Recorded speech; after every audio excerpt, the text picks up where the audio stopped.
అదే RTV app వార్తల్ని క్షణాల్లో చదివే అవకాశం ఉంటుంది. ఒక న్యూస్ పేపర్, ఒక టెలివిజన్ ఛానల్ మీ చేతుల్లో ఎప్పుడూ ఉంటాయి.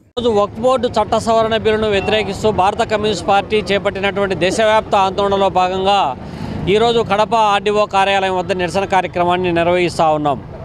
ప్రధానంగా నరేంద్ర మోడీ అధికారంలోకి వచ్చిన తర్వాత 10 సంవత్సరాల కాలంలో చేసిన వాగ్దానాలలో ప్రజలకు ఉపయోగకరమైనటువంటి ఒక్కటంటే ఒక్క పని చేయకపోగా దేశంలో కులాల మధ్య మతాల మధ్య వైషమ్యాలను రెచ్చగొట్టి తద్వారా ప్రజలు ప్రజా సమస్యలను పక్కకు నెట్టేటువంటి ఒక దుర్మార్గపూరితమైనటువంటి చర్యలకు పాల్పడమే కాకుండా ఫెడరల్ స్ఫూర్తికి విరుద్ధంగా ఇవాళ అనేక రాజ్యాంగేతర శక్తిగా మారిపోయి రాజ్యాంగ వ్యతిరేకమైనటువంటి నిర్ణయాలకు పాల్పడుతూ ఉన్నారు. స్వతంత్ర దర్యాప్తు సంస్థలను రాజకీయ ప్రయోజనాలకు వాడుకోవడమే కాకుండా ఇవాళ దేశ సంపదను మొత్తం కార్పొరేట్ కంపెనీలకు కట్టబెట్టినటువంటి నరేంద్ర మోడీ ప్రభుత్వం ఇక మిగిలినటువంటి ఏకైక ప్రాపర్టీ రైల్వే తర్వాత వక్ఫ్ బోర్డు ప్రాపర్టీస్ పైన కన్నుబడింది.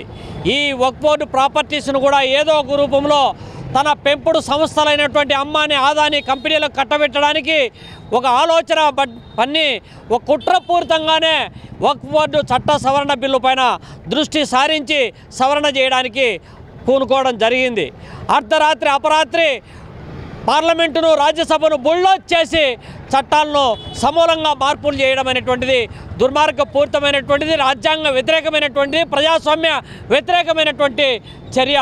ఇవాళ వక్ఫ్కు సంబంధించినటువంటి ఎప్పుడో ధార్మిక సంస్థల ద్వారా వ్యక్తులు వాళ్ళ సంస్థల డెవలప్మెంట్ కోసం లేకపోతే మసీదో లేకపోతే దర్గానో విద్య వైద్యం కబర్స్థాన్ లాంటి సంస్థల కోసం వాళ్ళు వక్ఫ్ చేసినటువంటి ప్రాపర్టీని నియంత్రించే బాధ్యత ఒక అటానమస్ బాడీ అయినటువంటి వక్ఫ్ బోర్డును సమూలంగా మార్పులు చేసి ప్రభుత్వ పర్యవేక్షణలో ఎవరైతే అధికారంలో ఉంటే ఆ పార్టీ కనుసన్నల్లో ఆ ఆస్తిపైన నియంత్రణ పెంచి అధికారుల భాగస్వామ్యాన్ని పెంచి అధికార పార్టీ నేతల కనుసన్నల్లో ఆక్రమాలకు పాల్పడేటువంటి దుర్మార్గపూరితమైన చర్యలకు సవరణలు చేస్తూ ఉన్నారు.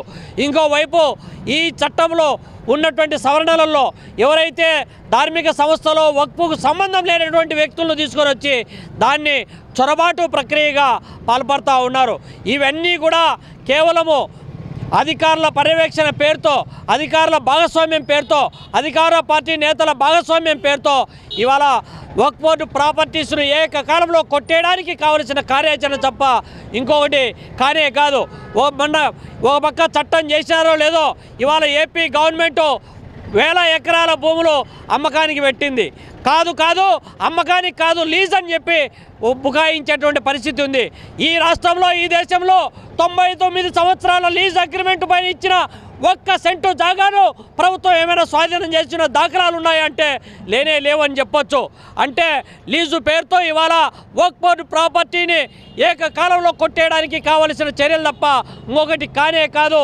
ఈ చట్టాన్ని ముస్లిం సమాజానికి వ్యతిరేకమైనటువంటిది, రాజ్యాంగానికి వ్యతిరేకమైనటువంటిది, ప్రజాస్వామ్యానికి వ్యతిరేకమైనటువంటి ఈ చర్యను వక్ఫ్ బోర్డు చట్ట సవరణ బిల్లు రద్దు చేసే వరకు పోరాటం కొనసాగుతుందని చెప్పి హెచ్చరిస్తా ఉన్నాం. మరిన్ని వీడియోస్ కోసం ఛానల్ ని సబ్స్క్రైబ్ చేయండి. లేటెస్ట్ అప్డేట్స్ కోసం వాట్సాప్ ఛానల్ ని ఫాలో చేయండి. అండ్ లింక్ డిస్క్రిప్షన్ లో ఉంది.